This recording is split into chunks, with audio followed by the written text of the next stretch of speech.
कामचोर बहू। कांता बहन की दो बहुएं थीं, बड़ी कल्पना और छोटी प्रिया। कल्पना का जैसा नाम वैसा ही काम। सारा दिन कल्पनाओं में रहती, ना कोई काम करती ना कोई धाम। अरे कल्पना बहू, जरा अच्छी सी चटनी पीस दे, आज कुछ मजेदार खाने का मन है।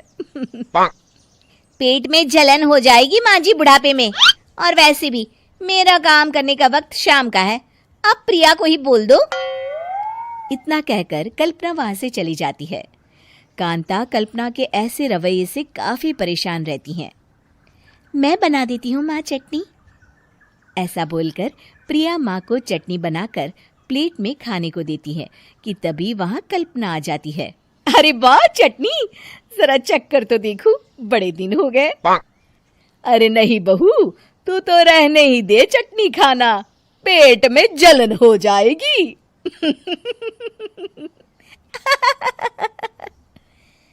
इतना कहकर कांता और प्रिया दोनों हंसने लगते हैं। कल्पना सारा दिन या तो मोबाइल में यूट्यूब देखती या फिर सोती रहती।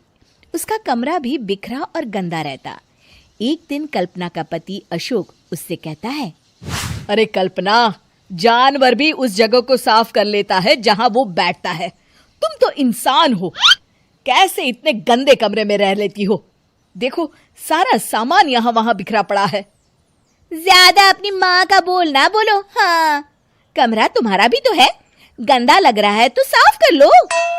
पता नहीं तुम्हारे साथ मैं कैसे जिंदगी बिताऊंगा। इतना कहकर अशोक वहां से चला जाता है।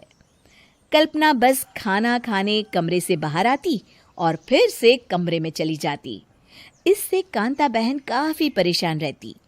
एक दिन प्रिया कांता से कहती है, माँ, मैं सारा दिन काम करके थक जाती हूँ, आप कल्पना दीदी से कहिए ना कि सुबह और शाम का काम बांट ले। मैं तो अब सिर्फ एक वक्त का ही काम करूँगी। हाँ। अरे तू वो भी ना करना, एक बहू तो कामचोर थी ही, दूसरी भी आ गई काम ना करने के बहाने लेकर। तभी वहां प्रिया का पति रमेश आ जाता है।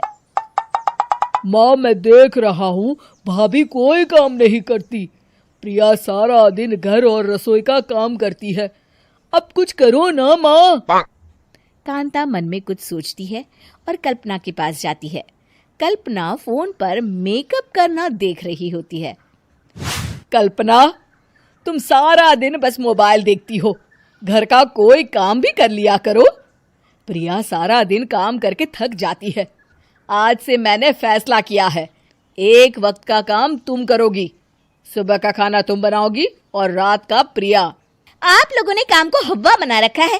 अरे पता नहीं थोड़ा सा ज्यादा काम करने में आप लोग घबरा क्यों जाते हैं। और हाँ, बहुत ज्यादा प्रिया की तारीफ मत करिए मेरे सामने, बड़ी बहू तो मैं ही रहूंगी। मैं कुछ नहीं जानती, कल सुबह मुझे वक्त से खाना चाहिए, रसोई में आ जाना, वरना कल से तुझे खाना नहीं मिलेगा। अगली सुबह कल्पना रसोई में नहीं आती है। वो देर से सोकर उठती है और बाहर आकर कहती है, अरे भूख लगी है, आज खाने में क्या है? इतनी देर हो गई, आज किसी ने मुझे उठाया भी नहीं, पता नहीं कहाँ है सब। कल्पना को घर में कोई नहीं दिखता। वो रसोई की तरफ जाती है जहां बड़ा सा ताला लगा होता है। अरे रसोई में ताला? ओ, मैं तो भूल ही गई थी। माँ ने आज से सुबह का खाना मुझे बनाने को कहा था। हे भगवान, इतने लोगों का खाना बनाना क्या आसान है? तभी घर के सारे सदस्य बाहर से वापस आते हैं। वाह माँ जी, मजा आ गया छोले भटूरे खाकर। मेरे मुंह में तो अभी भी स्वाद आ रहा है। अरे कल्पना, तेरे भरोसे रहते तो हम तो भूखे ही रह जाते। कल्पना को बहुत गुस्सा आ जाता है। अब बहुत हो गया, आज से मैं अपनी रसोई अलग कर रही हूँ, मैं अपना खाना खुद बना लिया करूंगी। कल्पना अपनी रसोई अलग कर लेती है, पर आए दिन उसका देर से उठना और काम न करने की आदत से वो भूखी ही रह जाती थी। उसी के सामने घर के लोग अच्छे अच्छे पकवान खाते और कामचोर कल्पना को जैसे तैसे ही खाना बनाकर खाना पड़ता। पर एक दिन तो हद ही हो गई।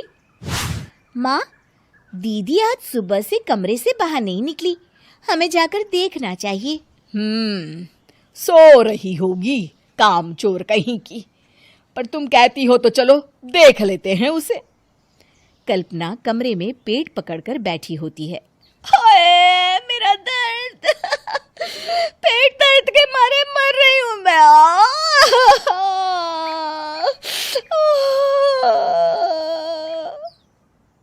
अरे दीदी, क्या हुआ? पेट में दर्द क्यों हो रहा है? डॉक्टर को दिखाया आपने? माँ। कल्पना खड़ी होती है और माँ जी के पास आती है।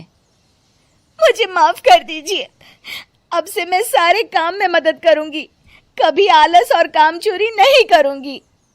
हाँ हाँ, वो तो ठीक है, लेकिन अचानक क्या हो गया जो तू काम करने को तैयार हो गई?